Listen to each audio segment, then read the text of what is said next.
So I'm going to start with my grief, part 1.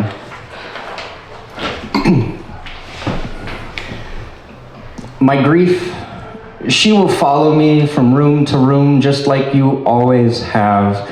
Not like a ghost and not like a haunting. Grief, she isn't esoteric like that. She isn't as abstract as many believe she is. My grief, she follows me from room to room, not to nag nor pester me. See, grief has an intrinsic desire to be near me. She wants and wishes for my freedom in the form of something that none of us will ever receive: closure and sincere understanding. Grief sits next to me on the couch, silently watching our favorite shows.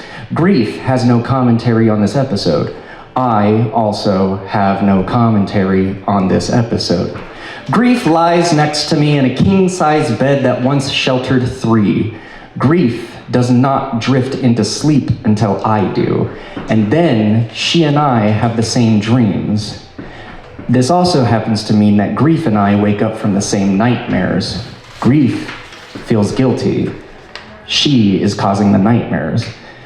She hates to see me cold, so she bargains for my warmth. She yearns to comfort my sobbing that she is unintentionally providing.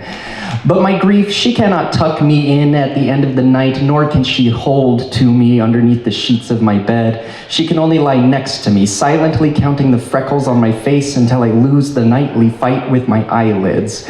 And my grief, she cannot laugh with me when I am in the kitchen at midnight delivering jokes and skits to an audience that left during the intermission, or when I am in the drive-thru of a Wendy's in Pueblo, Colorado doing a silly character voice, or when I am on stage and she has another face that I cannot find in the audience because the house lights are off and she tries not to distract me while I'm performing for others. She sits in the front row, but she does not clap or cheer, because if people noticed my grief, they would hug me with sorrow instead of joy.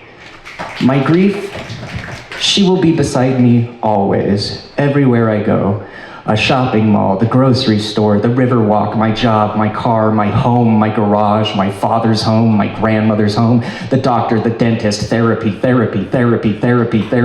Mineral Palace Park, my favorite parking lot, the movie theater, local theaters, the arcade, live music, comedy, poetry, and assorted entertainment venues, festivals and the Colorado State Fair, the bookstore, the game store, weddings, a donut shop, and even a 2-hour drive that used to feel like 30 minutes once it was buried underneath meaningful conversations and a Spotify playlist, a modern-day mixtape, if you will. Humorous games, friendship, family, and maybe even a little bit of romance. But my grief, she cannot lace her fingers through mine as I traverse the otherwise mundane and apathetic monotony of errands on a weekday. She cannot belt notes in the passenger seat of my van with the volume turned all the way up on a playlist meant for the singing of every song. Grief cannot hold the leash of one of my 2 dogs as I take route with them as they both pull me forward. Grief sneaks into shows behind me without purchasing a ticket. Grief stands outside of the shower instead of getting in with me, as grief does not need to clean herself. She knows she would slow me down without the ability to scrub my back and no need to scrub her own. Grief cannot run to one side of the store to gather half of our needs, while I stay on the other side of the store to gather the other half of our needs. See, grief has an intrinsic need to be near me. Grief has separation anxiety. Grief annoys me sometimes, though she never intends to. Grief will sometimes show her face in smaller, unexpected ways. An unmade bed, a lonely stuffed animal, a pile of clean clothes, 1 month removed from being removed without being folded, a sink full of dishes, a vacuum cleaner full of hair, a blank calendar, a change in routine, a video game with the cellophane wrapping still on it, a new episode of a weekly show I have since stopped watching, an unworn t-shirt, a sweater with a stain on it, sexual repulsion, a frozen dinner inside of an empty home, a cold steak and a clean napkin, matted up dog fur, a CD with the cellophane wrapping still on it, an empty driveway, a pile of mail with someone else's name on it, canceled plans, our favorite local diner went out of business, a board game with the cellophane wrapping still on it, a card game with the cellophane wrapping still on it. One singular trick-or-treater and an uncarved pumpkin on a holiday done differently. My grief, she has followed me from house to house, from room to room, from funerals to breakups. See, grief has an intrinsic reliance to be near me.